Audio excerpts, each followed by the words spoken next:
2022 के लिए भाजपा के नेतृत्व वाली सत्ताधारी एनडीए पार्टी के उम्मीदवार किसे घोषित किया गया? लिखिएगा, आपकी परीक्षा में 100% छपने वाला सवाल है, क्योंकि दोस्तों भविष्य में भारत की राष्ट्रपति जो है वो यही बनने वाली है। आप नोट कर लेना, भारत को अगली दोस्तों महिला राष्ट्रपति मिलने की 99% नहीं 100% दोस्तों संभावना है। और नाम क्या है उनका? उनका नाम लिखिएगा द्रौपदी मुर्मू। कौन? द्रौपदी जो मुर्मू है, ये दोस्तों द्रौपदी मुर्मू ये एनडीए पार्टी की उम्मीदवार, क्या द्रौपदी जो मुर्मू है ये एनडीए पार्टी की तरफ से दोस्तों राष्ट्रपति पद की उम्मीदवार घोषित की गई हैं। और नोट कर लेना, राष्ट्रपति पद की उम्मीदवार है। और दोस्तों अगर आपसे पूछ ले कि भाई द्रौपदी जो मुर्मू है इनके बारे में आप क्या जानते हो, तो नोट करना, द्रौपदी मुर्मू दोस्तों आदिवासी समाज की तरफ से, लिखिएगा किस समाज की तरफ से? आदिवासी समाज की तरफ से। और ये राज्यपाल रह चुके कहां के? झारखंड के।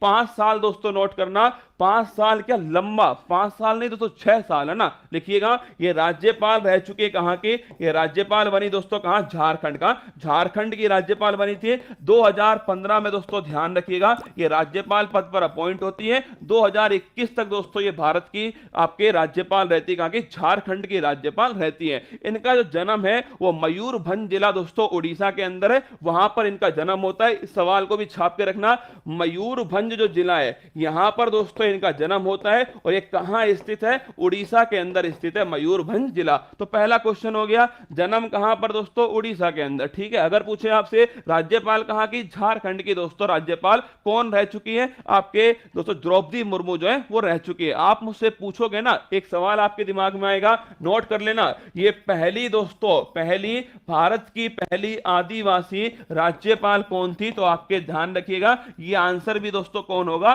द्रौपदी मुर्मू होने वाला है। और अगर दोस्तों ये आपके राष्ट्रपति बनाई गई, नोट करना, अगर ये राष्ट्रपति बनाई गई तो क्या होगा? तो नोट कीजिए 18 जुलाई को दोस्तों होने वाले हैं इलेक्शन। क्या 18 जुलाई को इलेक्शन होंगे? और अगर पूछे आपसे दोस्तों 21 जुलाई जो है इस दिन आपके वोटिंग होने वाली है। और 21 जुलाई को तय हो जाएगा कि 24 जुलाई को कौन दोस्तों भारत के 16वें राष्ट्रपति बनने वाले हैं। ये 24 जुलाई को दोस्तों आपके सामने होने वाले कौन से? 16वें नंबर के राष्ट्रपति। तो पहली बात तो कौन से नंबर के राष्ट्रपति चुनाव है? 16वें नंबर के राष्ट्रपति चुनाव है, पहली बात तो। ठीक है, दूसरा क्वेश्चन आपके कौन सी तारीख दोस्तों? 24 जुलाई, आपको ध्यान रखिएगा ये तारीख है 24 जुलाई राष्ट्रपति के लिए। अगला क्वेश्चन 18 जुलाई को इलेक्शन होंगे। अगला क्वेश्चन 21 जुलाई को वोटिंग होगी। आपसे पूछे इनके सामने कौन खड़े? पहली बात तो ध्यान रखिए, भारत की तरफ से पहली आदिवासी महिला राष्ट्रपति बनने जाएंगी कौन? द्रौपदी मुर्मू। ध्यान रखिएगा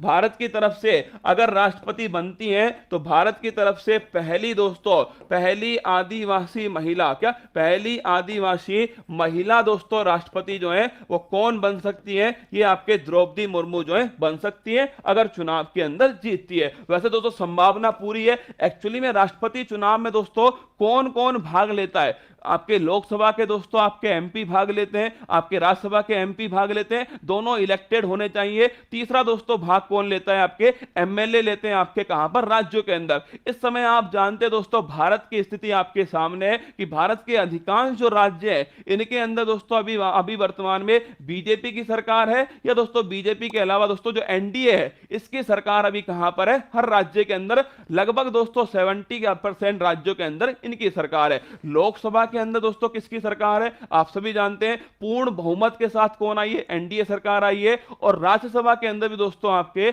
बराबर का मामला है। तो हो सकता है 99% संभावना है दोस्तों, 99 क्या दोस्तों 100% संभावना है द्रौपदी मुर्मू जो है वो अगली दोस्तों राष्ट्रपति बनने वाली है और भारत की पहली महिला आदिवासी राष्ट्रपति होने वाली है। पर ध्यान रखना महिला राष्ट्रपति नंबर 2, क्या महिला राष्ट्रपति नंबर 2 है। और ये कौन से नंबर के चुनाव है? 16वें नंबर के राष्ट्रपति चुनाव है, ये भी आपको ध्यान रखिएगा। आइए नोट करते हैं दोस्तों, ये आपके सामने फोटो है किसकी? ये द्रौपदी मुर्मू आपके सामने जो राज्यपाल भी रह चुकी हैं। और अगर आपसे पूछे कि इनके सामने कौन खड़े हुए हैं तो ध्यान रखिएगा इनके सामने दोस्तों खड़े हुए हैं यशवंत सिन्हा। कौन? यशवंत सिन्हा जो है ये विपक्ष के उम्मीदवार। क्या विपक्ष के उम्मीदवार कौन है? यशवंत सिन्हा। ध्यान रखिएगा ये विपक्ष के उम्मीदवार है। एक काम करना चाहिए दोस्तों यशवंत सिन्हा को, मेरी बात सुना, एक काम करना चाहिए यशवंत सिन्हा को, खुद दोस्तों अपने आप हट जाना चाहिए किससे, इस पद से। आप सोचो दोस्तों, भारत में पहली बार कोई महिला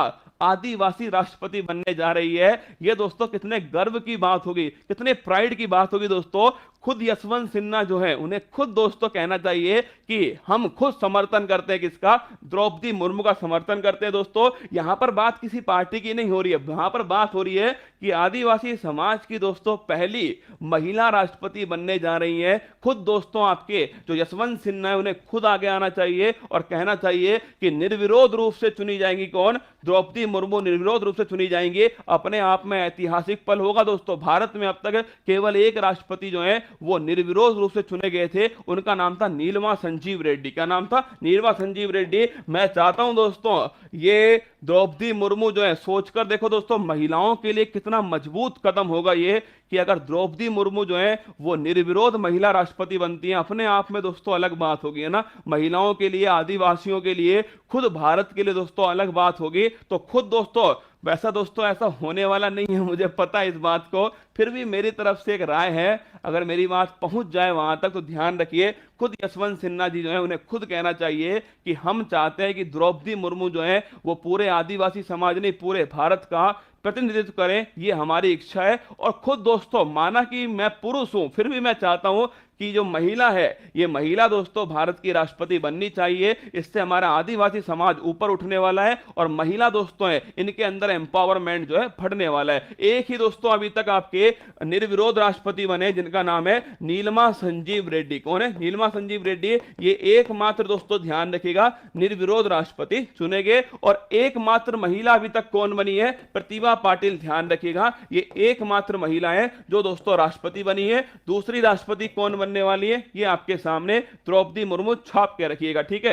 आगे देखिए, अगर पूछे राष्ट्रपति संबंधित महत्वपूर्ण अनुच्छेद कौन कौन से हैं, तो आर्टिकल 52 में क्या लिखा हुआ है कि भारत का दोस्तों एक राष्ट्रपति होगा, ये आर्टिकल 52 के अंदर लिखा हुआ है। आर्टिकल 53 में दोस्तों क्या लिखा हुआ है, ये ध्यान रखिएगा। राष्ट्रपति जो है ये कार्यपालिका शक्ति दोस्तों आपके ध्यान रखिए किसमें निहित होती है, राष्ट्रपति के अंदर होती है, ये आर्टिकल 53 में लिखा हुआ है। आर्टिकल 54 में दोस्तों निर्वाचन कौन कौन भाग लेगा, निर्वाचक मंडल इलेक्टोरल में कौन कौन शामिल होगा, ये आर्टिकल 54 में लिखा हुआ है। अगर पूछे आपसे आर्टिकल 55 में क्या लिखा हुआ है दोस्तों, ये ध्यान रखिएगा। निर्वाचन की जो विधि है ये आपके क्या होगी, ये आर्टिकल दोस्तों 55 में लिखा हुआ है। और कौन सी विधि से चुनाव होते हैं, एकल संक्रमणीय मत पद्धति। लिखिएगा एकल संक्रमणीय मत जो पद्धति है दोस्तों, सिंगल ट्रांसफरेबल वोट। क्या, सिंगल ट्रांसफरेबल वोट, इसके द्वारा दोस्तों वोटिंग होती है, ठीक है। आगे देखिए अगला दोस्तों आर्टिकल 56। अगर आपसे पूछे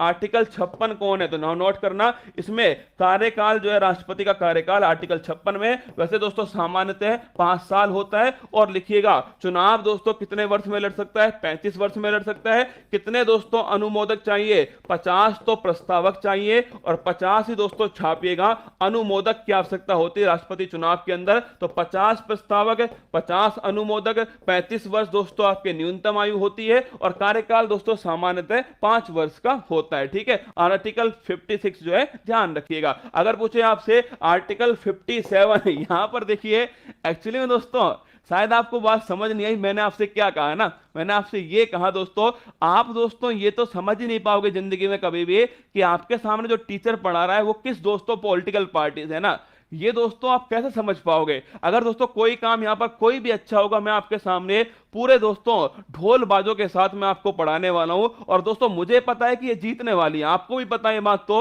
एक्चुअली में राष्ट्रपति का चुनाव दोस्तों कोई ऐसा चुनाव नहीं है, ये गणित है। गणित दोस्तों हम सबको पता है कितनी अच्छी है। यहां पर राष्ट्रपति का चुनाव द्रौपदी मुर्मू ही जीतने वाली है। तो क्यों ना दोस्तों इस जीत को एक ऐतिहासिक जीत बनाया जाए, क्यों ना इस जीत को महिलाओं के उत्थान के लिए लिया जाए, क्यों ना इस जीत को दोस्तों आदिवासी समाज के उत्थान के लिए लिया जाए। सोचकर देखो, एक जीत जो होने वाली है उस जीत को दोस्तों क्यों ना हम हमारे समाज के उत्थान में उपयोग करें, क्यों ना दोस्तों हम द्रौपदी मुर्मू जो है उनके ऊपर ज्यादा जिम्मेदारी डाल दें कि आपको हमने निर्विरोध चुना है, आप देश के पहले नागरिक हो, आप देश की पहली नागरिक हो, आपको हमने निर्विरोध चुना। सोचकर देखो, ये अपने आप में दोस्तों एक बड़ा मोमेंट होगा।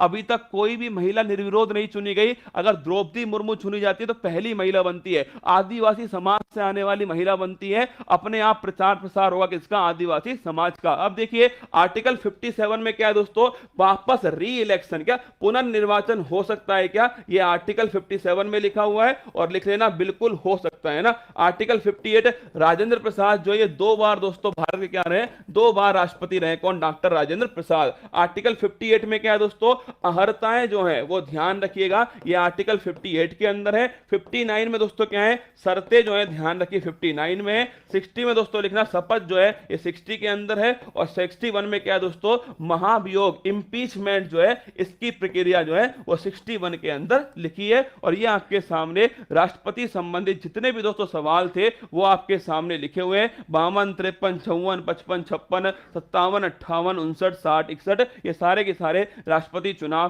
के इलेक्शन के 2 आपके आर्टिकल है।